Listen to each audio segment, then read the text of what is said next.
Hey everybody, this is Mr. Munson, and we're in G.0 Foundations. This is going to be the second part to the vocabulary for that whole unit. Hey, that picture of pizza, typically what's sitting there is a picture that kind of gives us an idea about the section that we're learning about and things like that. This picture of a pizza has nothing to do with it. I just saw this in a online ad and I just thought, man, that looks like a good piece of pizza. So anyway, let's go ahead and get started. Now you should have your vocabulary list. We've already done this page in a previous video. If you don't have this, you want to go ahead and print up your own.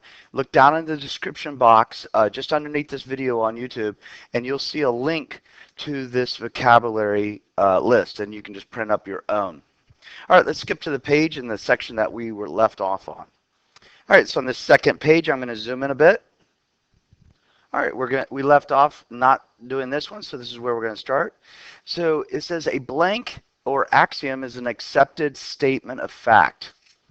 All right, the word is postulate. Now keep in mind you're writing that word on the back of the piece of paper. Fold it back, fold the right-hand side of the paper over the left-hand side to cover up the words, and then you write the word on the back. And then that way it becomes kind of like a mini quiz, a way of checking yourself. So the postulate is real easy. It's just basically a statement that's never been proven, but we just assume is true. It's really easy to assume it's true because it's straightforward. For instance, take a look at the example. It says through any 2 points, there's exactly one line. So if you were to draw 2 points and try to get 2 different lines to go through those exact same points, you couldn't do it. It's just not possible. And so we have a postulate that says this, a statement that says this, and we just assume that it's true. We don't have to prove it. Now the reason that this is important is because as we go through this year, we're going to be having statements that are called postulates, and then we're going to have statements that are called theorems. And theorems have been proven. They're not just straightforward. You wouldn't just say, oh yeah, that totally makes sense. But they've been proven. There's a proof of it someplace. And so, for instance, this next one, the next word is theorem. And so a theorem, like the Pythagorean theorem, says that, hey, if you have a right triangle, then you know that a squared plus b squared equals c squared, c being the hypotenuse. Okay? So try to keep in mind the difference between these two is one's been proven and the other one has not, nor does it need to be. All right, moving on. All right, next up, it says basically we're looking at 2 words here, and that they are 2 or more lines that intersect. Well, that's easy to say. There's 2 intersecting lines. Okay, the vocabulary words you need to know. Intersecting lines are 2 or more lines that intersect. Okay. If the 2 lines are distinct, 2 different, distinct it means different, then they intersect at a point. Next up is intersecting plane. Okay, so 2 planes, when they meet, so planes are like sheets of glass. If you look down here at the bottom, those the picture of brown and kind of an aqua color or a blue color planes there. You have 2 planes that intersect. When they touch, when any planes touch, they form a line. Think about a wall, 2 walls meeting in the corner. They form a segment, and if we continue that segment up and down, then it would form a line. So planes, when they meet in a line. All right, now that's the notation, if you will, for a plane, right? So we need to have, in this case, I originally, if you look at your paper, I had R and W. Somehow I missed that there was points placed next to the R and W. You can't just use a single point. So since R has a point next to it, we can't call it plane R. So we have to use 3 letters to identify that lighter shade aqua colored thing. So we just pick 3 points that lie on that sheet of glass. R lies there, S lies there, and T lie there. So when I'm talking about plane RST, you need to know which plane I'm talking about. And the other one's going to be WTS. Okay, so when we read a statement like I'm getting ready to say here, the blank, there's 3 words here, states if 3 points A, B, and C are collinear. So if you were reading this on your own, you got to the word collinear and didn't know what that means, you do one of two things. First of all, look back at the vocabulary because we talked about that and just kind of refresh what that means. You could certainly go online. You live in a fantastic time. Google is an incredible search tool. This is back in my day, I'd have gone to a library to get the information that you have at your hands. And so when students tell me I don't know what collinear means and to stand there, I kind of feel like, man, you either don't get what you have in your hand or you don't understand the power of what you have in your hand. So collinear means that if I have 3 points that form a straight line, A, B, C. Now, nothing's saying that they have to be all equal distant or anything like that. So I could even put C way over here.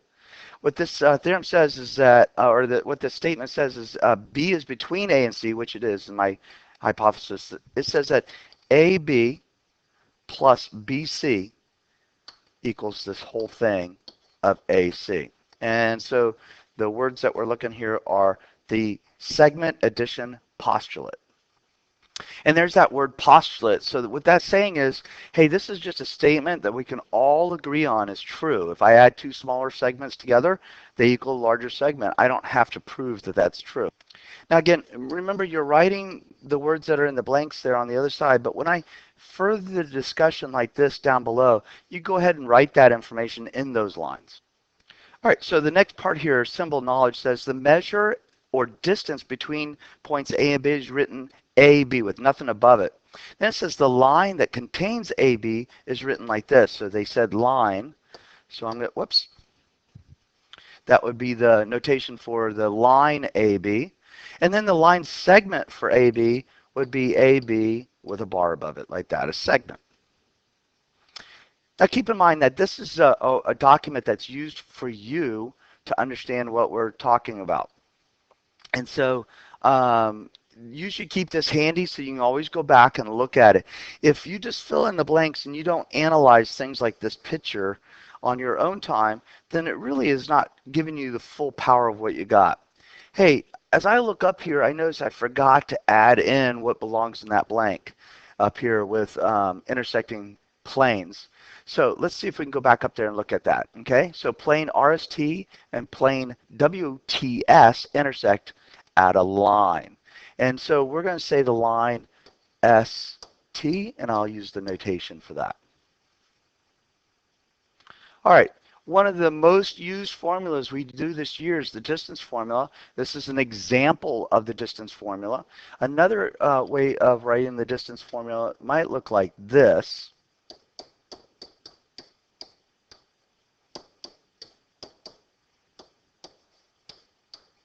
Okay, now if you think about it, it looks an awful lot like this formula.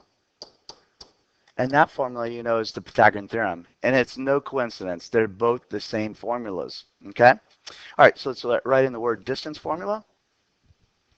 All right, and there's that. Now let's take a look at down below. We have in this area here, we're going to be writing using, we're looking at segment AB in the coordinate plane. And so we could find the X and Y for each one of those. So let's write the notation for using this distance formula, if you will, for this problem. So we know AB, which is the hypotenuse of that triangle that you can see drawn in there.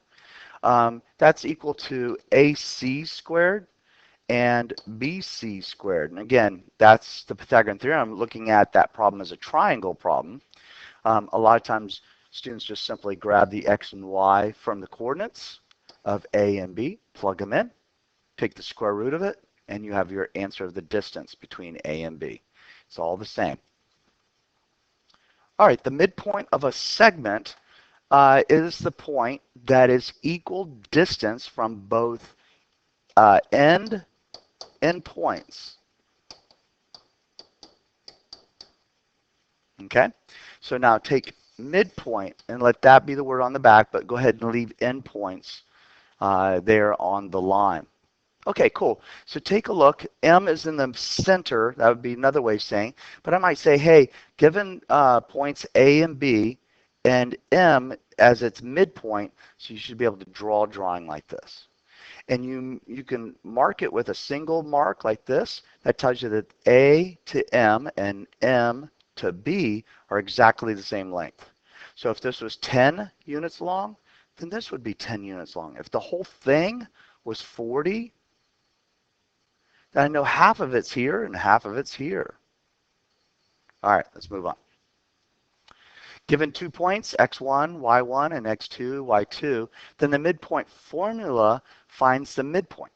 Okay, so if I was looking in the coordinate plane where I had x and y's, I could calculate what the midpoint is by simply using the midpoint formula. Okay, so just write midpoint formula on the other side. Now if you take a look, the coordinates here, x and y, let me change my arrow. The coordinates for the x and the y of the midpoint have a little m and a little m. And so that tells you that I'm talking about the midpoint, okay? All right, here's the midpoint formula. You take your two x's from each of the point, take half of them, take the y values, add them, and take half of them. And that gives you the x and the y for the midpoint. Now keep in mind, this is our vocabulary time, so we're just quickly going through this. We'll have practice time to help solidify these formulas. Okay, so suppose I have a segment, in this case KJ, and I have something that cuts it in half. I can tell it cuts it in half because this mark and this mark say that both these sides are the same. So this thing here bisects a segment, okay, cuts it in half. What would you call this line L, or something that actually cuts a segment in half? This is what I would call it. I'd call it a segment bisector. Okay, so segment bisector is a line, a segment, a ray, a plane that intersects a segment at its midpoint. All right, that's it. Those are our vocabulary words that you're going to need to be able to understand to be successful in this unit. Go ahead and close me down. There's no do it problems at the end here. It was just simply helping you fill that out.